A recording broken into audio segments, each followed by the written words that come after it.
Hey weirdos, this is Evan Jarvix with Make Oklahoma Weirder, and I'm a little bit under the weather. But this is your local music vlog for the week, and I guess I might as well start with Lincka, who reached out to me in a message this week. Said I haven't talked about Chicana Baby yet. That's true. I apologize. There's just so much music comes out, you know. I don't always I'm not always able to cover everything, but certainly it's a big deal. If you don't follow Lincka already, if Lincka's not already on your radar, please correct that because Lincka is putting out some of the most innovative and forward-thinking music in the state and beyond. I've written about Lincka before. I had the pleasure of announcing the Lincka tour that happened last year, and both of the EPs that has come out under the Lincka name, which I treat the Lincka name to be the band, not necessarily just the performer. Lincka Elizondo is the central singer-songwriter to the project, but certainly Lincka would not sound like Lincka without her collaborators and band members. In particular, Rat Fink, the producer, who just has his fingerprints all over everything. And so, yeah, when I talk about Lincka, I'm really referring to the band, not necessarily the person. But anyway, yes, I've listened to Chicana Baby. I know it came out last month, and it was right around whenever she was up in Tulsa for the She Fest. It's not She Fest. Miss Fest. I get these things confused. There's a lot of festivals, you know. There was a She Fest one time, but Miss Fest out of Tulsa, where I understand she got a lot of new fans up there in the Tulsa area. But anyway, yeah, it's good, solid work in keeping with especially her last EP, which was it was my number one EP of last year. The Parati EP is excellent, and I think the Chicana Baby kind of follows that mold a little bit. The only thing I would really say that breaks it up, it goes even more, I would say, into the vocal distortion.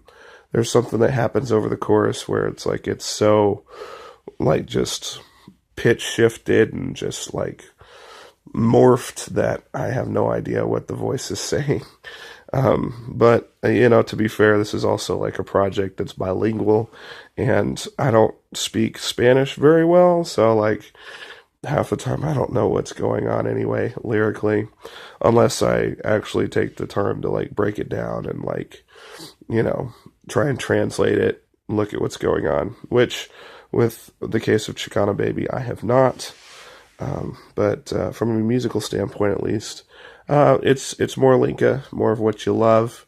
I mean, I guess there's kind of a really buzzy guitar bass kind of thing going on in the song that I think is nice. When it comes in, it's almost like, whoa, this is almost something out of psychedelic rock, but then it goes right into, kind of that really buoyant pop, like, zone that it likes to go into. But that's 4 minutes talking about Chicana Baby. I gotta move on. Man, there's stuff dropping. The Lost End has a new album out, and I can't remember what it's called offhand, but it's out.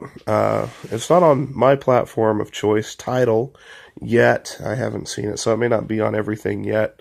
But I know it's on Bandcamp, and I know they're having an album release tomorrow at the Blue Note with Giant Stride supporting. Haven't seen Giant Stride yet.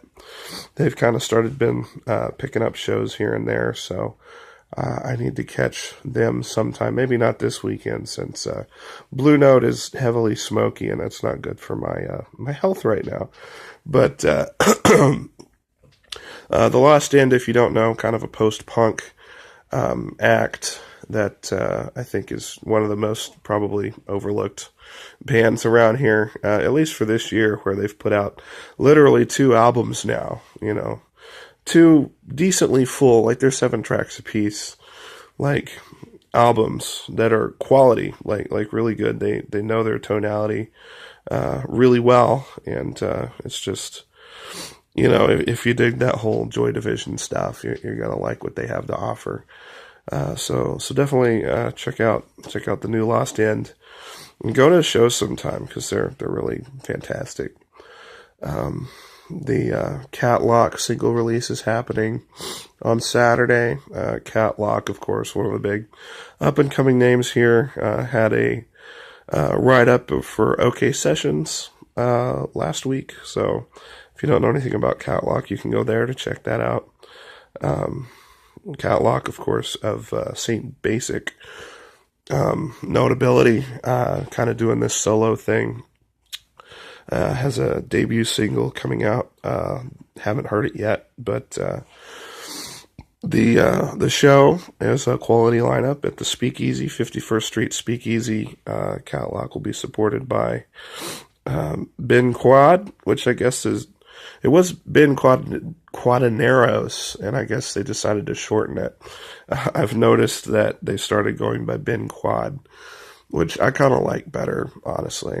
It's a little bit more mysterious where that name comes from, which, according to Google, Ben Quadaneros is like a very, very peripheral Star Wars character from the prequels, not even from the original trilogy. Who else is on that bill? G-Wiz is on that bill, and Bad Jokes is on that bill, which Bad Jokes, one of the best bands happening right now, period. So that's a huge show, and it's like $3 to get in. So as long as you're 21 plus, you should definitely go to that show if you can. There's a Red Dirt Rangers show happening tonight at the Blue Note. This is Friday morning as I'm recording this, by the way. Red Dirt Rangers is coming out with a new album. You can get an early copy tonight. I guess that's a thing now. Your pre-release show where you can get the copies out early before they actually release for everybody. That's kind of a cool thing. Maybe I should look into if that's like a trend or not. But I've seen a lot of those happening.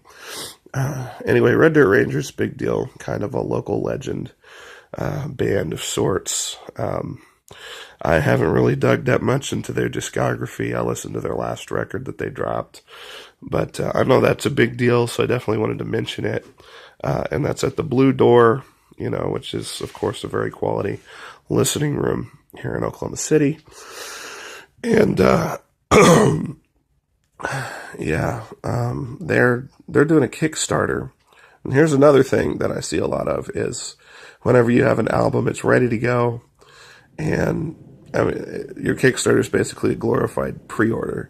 There's some folks who do the Kickstarter and raise their thousands of dollars and actually then takes the money and goes into the studio and uses it to record their album. And then there's some of these people who they already have it done. They've already put in the money. And then they basically just use the Kickstarter to sort of reimburse the money that they put in and kind of promote the album, because you can run a Kickstarter like a month before your album comes out, and that way it's in people's minds. It gets people excited about the record.